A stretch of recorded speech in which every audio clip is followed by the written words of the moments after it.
saat waktu dia menghasilkan banyak senyawa, selain jumlah sel mikrobanya juga banyak senyawa. Sehingga kenapa kok ribos hijau ini kita namakan 5-1, 5 in 1, 5 fungsi dalam satu kemasan. Kenapa? Karena memang banyak bahan yang ada di sini. Apakah saya nambahkan bahan-bahan? Enggak Pak, bahannya itu bahan yang satunya untuk makanan mikrobanya, bahan yang satunya memang untuk diurai oleh mikroba menjadi senyawa-senyawa lain, kemudian hayatinya atau biohayatinya atau mikrobanya. Ya, ini masuk ke sini sama dengan ini jumlah selnya harus 10⁻⁹. Syaratnya SNI untuk pupuk hayati 10⁻⁶, Pak. Jadi ini lebih daripada persyaratan SNI. Ini sudah terstandar SNI, udah terstandar SNI organik. Bapak kalau lihat di sini ada logo organiknya. Kemarin kita baru aja di surveillance untuk sertifikasi yang tahun kedua. Jadi insya Allah ini masih berlaku untuk sertifikasi organiknya. Jadi kalau Bapak Ibu ada yang punya sawah organik, masukkan ini nggak masalah, nggak apa-apa, karena sama-sama organiknya ada logonya. Okay? Nah yang hijau ini untuk tanaman. Untuk tanaman itu dengan fungsi bermacam-macam. Yang pertama jelas dia ada makro mikro mineralnya, Pak. Kita kan kalau pupuk tanaman kan hanya makro aja ya Pak ya, NPK, P, N, K.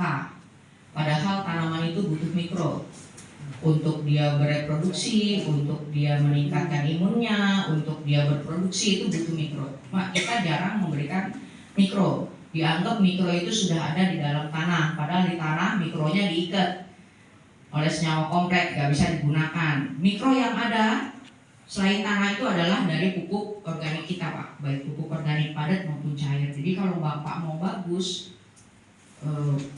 pupuk dasarnya sebaiknya dikasih pupuk organik padat, walaupun nanti dikombinasi pakai kimia, sehingga kimianya nanti lebih efektif, lebih efisien.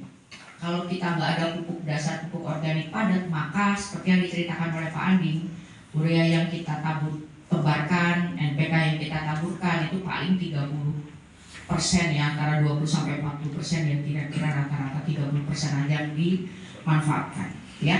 Nah yang hijau ini tidak hanya makro mikro, tetapi juga ada biohayatinya jelas ya Pak ya, sehingga kenapa nanti Bapak kalau gunakan ribos hijau penggunaan pupuk kimianya lebih efisien. Ya, di grup itu ada tata cara bagaimana mencampur pupuk kimia dengan ribos, memfermentasi pupuk kimia dengan ribos sehingga penggunaannya lebih efektif. Pupuk kimianya nanti ukuran organnya diurai Pak, sehingga lebih mudah diserap oleh tanaman. Ukurannya makro mikronya di ribos hijau itu nano Pak. Udah kita uji.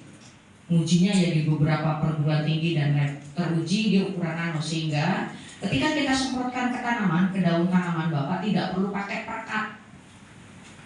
Karena apa? Langsung diserap oleh tanaman. Itu makro mikro. Selain makro mikro tadi ada hayatinya ya Pak ya. Selain ada hayatinya, dia ada senyawa aktif Pak. Senyawa aktifnya itu satu untuk pengendalian hama penyakit tanaman.